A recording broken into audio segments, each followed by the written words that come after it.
Right, we're going to take a look at the HIC Micro Panther 2 LRF model. So this is the new Panther 2 release from HIC Micro to replace the Panther Mark 1 model. So what you get with this is you get a weaver mount as supplied with all Thunder, Cheetah, Panther models, 2-point standard weaver mount. You can buy QD mounts separately for these. And you get the HIC Micro packaging. It's rebranded over the previous Panther model, so you get a different style of box, etc., different format, smaller, longer. So we'll open this up, take a look. So within this box you have a new style padded carry case, and you have in this side, I'm not going to open it up, a dual battery charger for the 18650 battery cells, of which you get 2 of. So the nitty gritty is all in this bag. We'll put this to the side and take a look now what's in here. Move that along the side because I've already fitted that mount to the device, and we'll take a look at what you get. So opening that, on this top pouch you get USB-C connector cable. In this one you get a cleaning cloth. In this side you get 2 18650 rechargeable battery cells. Obviously they're charged within your dual dock, charger dock, and this is powered by one single 18650 battery cell. There's one in already, and that is the weaver mount, as I've just showed you, that is supplied with the unit. So I'll move this out of the way as well. So over the previous Panther model, there isn't, aesthetically, visually, there isn't a massive difference, apart from it now says Panther 2 on the outside, and it's got a new style lens cap. So it's spring loaded, swivels round, definitely an improvement over the previous one, and you can lock it back in place.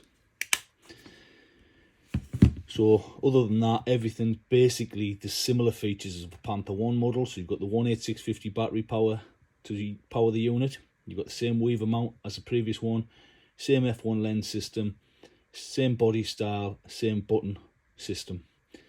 The main changes between this and the Mark 1 and Mark 2, the Panther 2, is the sensor. So you've now got a 20 mK sensor, net D sensor, over the previous Panther's 35 mK sensor. There is a difference in sensitivity. I have checked them both in some poor ambient conditions. The new model definitely renders full scene detail, definitely better than the previous model, where it's sort of more washed out in high humidity. This one will show you more vividly, a bit more detail in the image and a bit more contour and detail. So definitely improvement. Software wise, the software has now changed as well. So the new software graphic user interface is now along the left hand side, slightly different icons and layouts.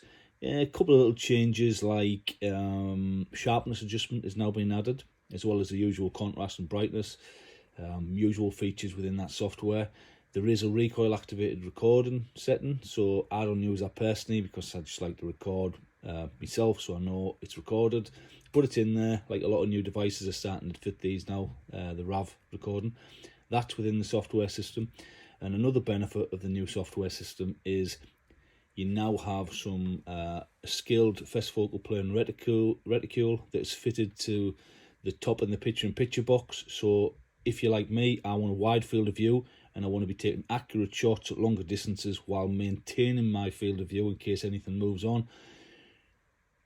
I use that a lot, so that allows me to have accurate holdover, so I can 1, 2, if you want to class hash marks within the stadia of the reticle, and I can hold over quickly with a pip box and maintain where something's moving in the main mag, on the base mag.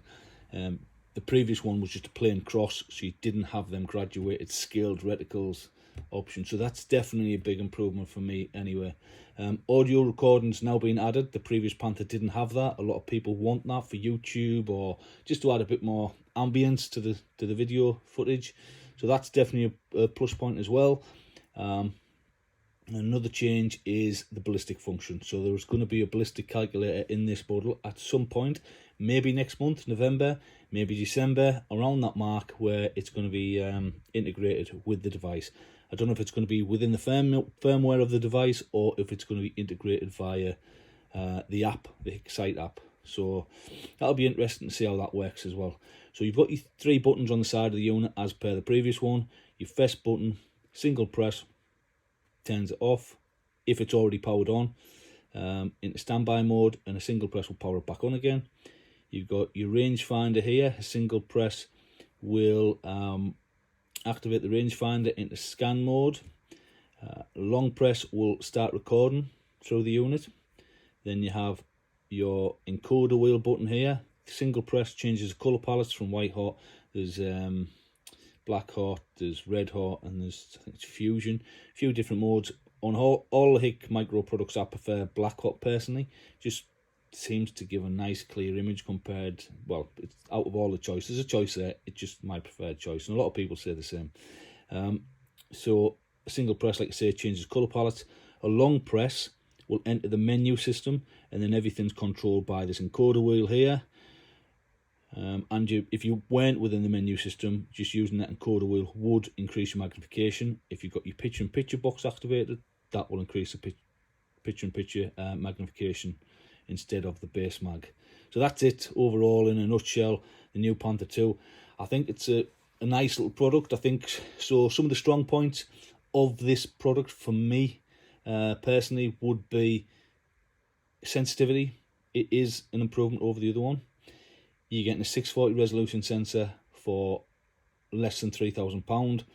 Big plus point, if you look at the competition, you've got the likes of iRay, TH50, it's 3,800. It's been reduced slightly, but it's a 640 pixel resolution. It's 12 micron, same detection range as this unit essentially. Then you've got the Thermine XG line.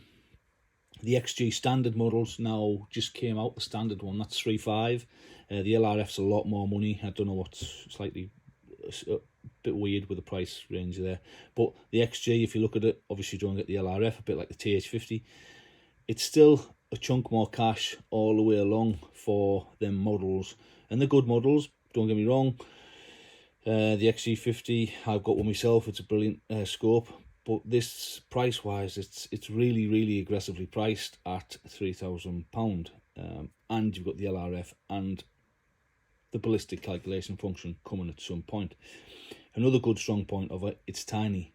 It weighs approximately 815 gram with the battery installed, mount installed, and the full shebang of the product. So it adds minimal weight. It's probably one of the lightest style, apart from like the Symes or something like that, iRay, it's probably one of the lightest style thermal scopes you're going to find on the market, and along with the Thunder and Thunder 2. But it's compact, so if you're going to fit it to something like an FX Impact, it's going to keep the weight right down. It's going to not impose on the rifle itself. Obviously, it's rated for centre fire, 223, 243, etc, etc. But for me, I use them sort of rifles, a lot of air guns, rim fires. It keeps the weight down, it's nice and compact, and that's a strong point, I think, for that style of setup. So yeah, that's the Panther 2 model. It's only been out really just around a week in the UK. And there is the new Thunder 2 as well, which I'll give you a quick overview of that one shortly after this.